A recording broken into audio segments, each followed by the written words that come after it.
और ये बताऊं मेरे दोस्तों, मेरी जितनी भी एडवोकेटों से बात हो रही है, जितनी भी अटॉर्नियों से बात हो रही है, वो सब ये बोल रहे हैं कि अंदर इन लोगों की ये बात चल रही है, जिन लोगों के फालते क्लियर हैं, शेंजन इन्फॉर्मेशन सिस्टम में नाम नहीं है, इनको अप्रैल के मिड तक या अप्रैल के आखिर तक तमाम लोगों को जो है वो रेजिडेंस कार्ड पुर्तगाल के दे दिए जाएंगे। ये सिलसिला जो है वो ख़त्म किया जाएगा। फिर देखेंगे मेरे दोस्तों ये नई पॉलिसी लेकर आते हैं इमिग्रेंट के। आज बात करूंगा दो टॉपिक पे। पहला टॉपिक मेरा आर्टिकल 92 पे, क्यों लोगों के कोर्ट के थ्रू बायोमेट्रिक रिजेक्ट हो रहे हैं, इसकी वजह क्या है, वो आपसे डिस्कस करूंगा। दूसरा मैं आप लोगों को बताऊंगा कि जब आर्टिकल 92 पे आप आईमा में बायोमेट्रिक के लिए जा रहे हैं तो किन चीज़ों का ख्याल रखना आपके लिए बहुत ज़्यादा ज़रूरी है। दूसरा मैं आपको बताऊंगा कि गांधी जी के हवाले से जिन लोगों के बायोमेट्रिक हुए हैं, इनका कार्ड कब तक एक्सपेक्टेड है, क्या कहना है एडवोकेट्स का, लॉयर्स का। तो आए वीडियो शुरू करते हैं। वीडियो शुरू करने से पहले सबसे पहले तो मेरे दोस्तों मैं आपको ये बताऊं कि पुर्तगाल दुनिया में, यूरोप में, शेंजन में एक वाहिद ऐसा कंट्री था, चाहे आप यहाँ लीगल आएँ या इलीगल आएँ, या आप यूरोप के शेंजन के किसी भी पार्ट में इनलीगल मौजूद हों, अगर आप यहाँ आ जाते थे तो ये आपको गले लगाता था, आपको वेलकम करता था, आपको पासपोर्ट देता था। और जिसका सबसे ज़्यादा फ़ायदा जो है वो हमारे ब्राज़ीलियन और अंगोला के लोगों ने उठाया। यूट्यूब पे होने की वजह से, यूरोप में होने की वजह से आप लोग मुझे जो अपनी बातें बताते हैं, इसमें सबसे ज़्यादा चीज़ मैंने ये देखी कि पूरी दुनिया से हमारे पाकिस्तान, इंडियन, बांग्लादेशी जो यूरोप के मुख्तलिफ़ हिस्सों में जैसे जर्मनी, फ्रांस, इटली में गए और वहाँ जाके आपको पता है वहाँ स्टे तो मिलता नहीं है, वो वीज़ा 1 या 2 बार आपका जो टूरिस्ट वीज़ा है वो एक्सटेंड होता है। अगर आप इलीगल भी जाते हैं तो भी आपको एक्सेप्ट नहीं किया जाता।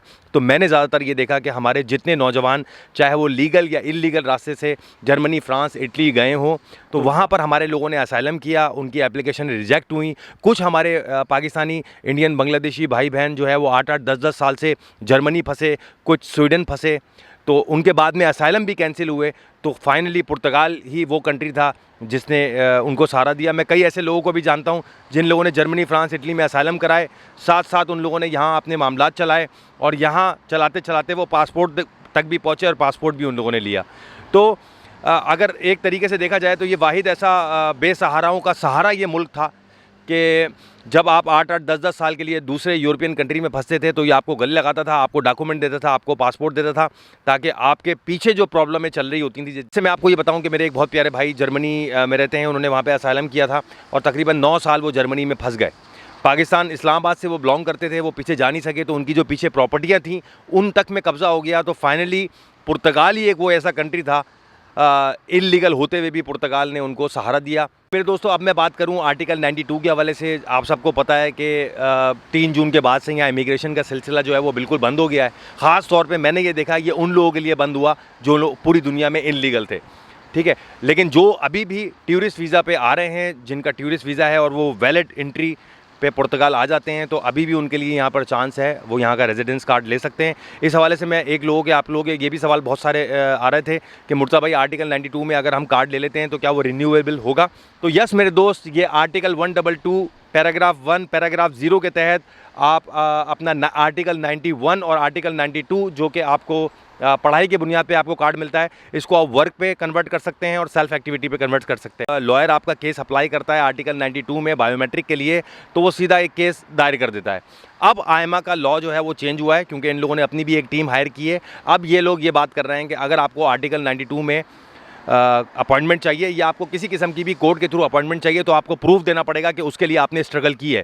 उसके लिए क्या करना पड़ेगा, एक मिसाल आपको दूं कि अगर आप फैमिली रीयूनियन में अगर आप केस डाल रहे हैं अपनी फैमिली को बुलाने के लिए कोर्ट के थ्रू, तो अब वकील को कम से कम 6 से 7 दिन, कम से कम 8 दिन रोज़ाना आईमा को ईमेल करनी पड़ेगी, आईमा को कॉल करनी पड़ेगी, वो रिकॉर्ड अपने पास रखना पड़ेगा। और जब वो कोर्ट में केस दायर कर रहे होंगे एप्लीकेशन में, तो वो डॉक्यूमेंट भी लगाना पड़ेगा, जिसकी वजह से आपको अपॉइंटमेंट मिल सकेगी। एक प्रूफ होगा बेसिकली ये कि हमने बहुत स्ट्रगल की है, आईमा को कॉल की, आईमा को ईमेल की, कोई जवाब नहीं आ रहा, तो मजबूर होकर हमें जो है वो ट्रिब्यूनल के थ्रू हमें जाना पड़ रहा है। तो मेरे दोस्तों ये प्रूफ अब आपके लिए ज़रूरी बन गया है। जो लॉ है वो थोड़ा सा इन लोगों ने चेंज कर दिया है। अब यहाँ पे क्या हो रहा है कि अगर आपने कोर्ट केस करवाया है, आपका बायोमेट्रिक आ गया है अर्जेंसी पे, और आपका कोई फाल्ता लगता है, तो पहली बार आपको 10 दिन दिए जा रहे हैं फाल्ता क्लियर करने में, और 10 दिन के बाद मजीद 10 दिन दिए जा रहे हैं। मतलब ये टोटल 20 दिन का दौरानिया कर दिया है। तो एक नया लॉ इन्होंने बना दिया है, इससे ज़्यादा 20 दिन से ज़्यादा का टाइम इन लोगों ने देने से इनकार कर दिया है। अब जिनके भी फाल्ते लग रहे हैं, अर्जेंट की बात मैं कर रहा हूँ, अब जिनके भी फाल्ते लग रहे हैं, चाहे वो PCC हो,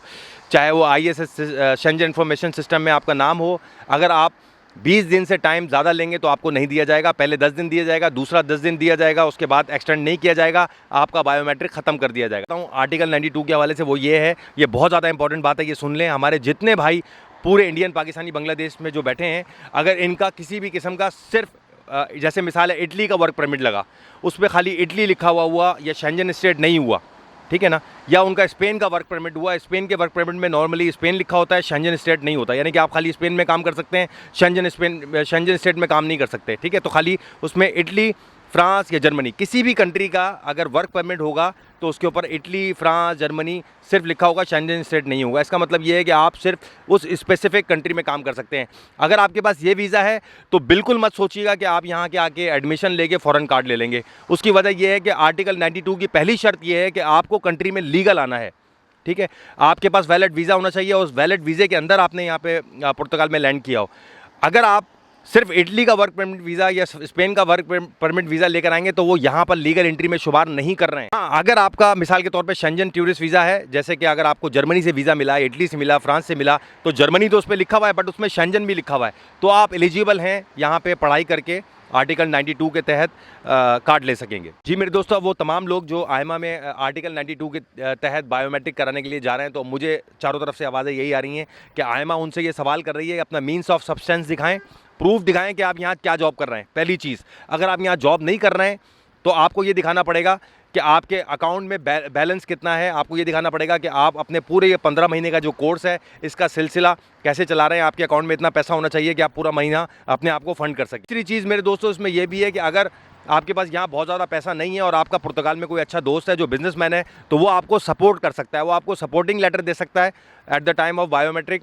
आप उसका एक पूरा एफिडेविट बना के लेके जाएंगे, उसमें बताएंगे कि ये मेरा भाई है, इसका ये बिज़नेस है, ये इसका अकाउंट है, ये मुझे सपोर्ट कर रहा है, रिहाइश, खाना पीना सब इसकी तरफ से। तो ये चंद चीज़ें मैंने आपको बताई, इसका ख्याल ज़रूर रखें। और ये बताऊं मेरे दोस्तों, मेरी जितनी भी एडवोकेटों से बात हो रही है, जितनी भी अटॉर्नियों से बात हो रही है, वो सब ये बोल रहे हैं कि अंदर इन लोगों की ये बात चल रही है, जिन लोगों के फालते क्लियर हैं, शेंजन इन्फॉर्मेशन सिस्टम में नाम नहीं है, इनको अप्रैल के मिड तक या अप्रैल के आखिर तक तमाम लोगों को जो है वो रेजिडेंस कार्ड पुर्तगाल के दे दिए जाएंगे।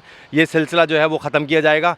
फिर देखेंगे मेरे दोस्तों ये नई पॉलिसी लेकर आते हैं इमिग्रेंट्स के हवाले से, तो ये कुछ दिनों में चीज़ें जो हैं वो तमाम नुमायाँ होंगी। एक बात मैं आप लोगों को और बताऊँ, आप लोगों के बहुत सारे मेरे पास सवाल आ रहे थे, मुर्जा भाई हम लोग आके यहाँ पर अगर बेबी बॉर्न कर लें पुर्तगाल में तो क्या हम लोगों को, बच्चे को पासपोर्ट, हमें कार्ड मिल जाएगा? तो मेरे दोस्तों इस हवाले से मैं आप लोगों को ये बताऊं कि अभी रिसेंटली देख लें कि डोनाल्ड ट्रंप की हुकूमत भी चेंज हुई है और वहाँ पर भी बाय बर्थ पासपोर्ट देने का जो सिलसिला है वो ख़त्म कर दिया गया है, जो कि अभी आगे चल के कोर्ट में चैलेंज भी होगा। तो देखेंगे उसके ऊपर क्या करते हैं। ये एक बड़ी बैड न्यूज़ है इमिग्रेशन के हवाले से। हाल के हवाले से भी मैं आप लोगों को ये बात बताऊं कि जब से हुकूमत चेंज हुई है उसके बाद से अगर आपके पेरेंट्स यानी कि अगर माँ बाप के पास कार्ड नहीं है और यहाँ बेबी बॉर्न हो जाता है तो बेबी को SNS, NIS कोई चीज़ बना के नहीं दी जा रही है। और जब वो जा रहे हैं IRN तो उनसे ये कहा जा रहा है कि पहले जब तुम लोगों के पास कार्ड आएगा देन तुम्हारे बच्चों को फिर हम यहाँ पे रेजिडेंस कार्ड देंगे।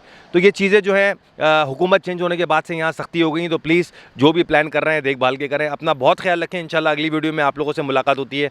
अल्लाह हाफ़िज़।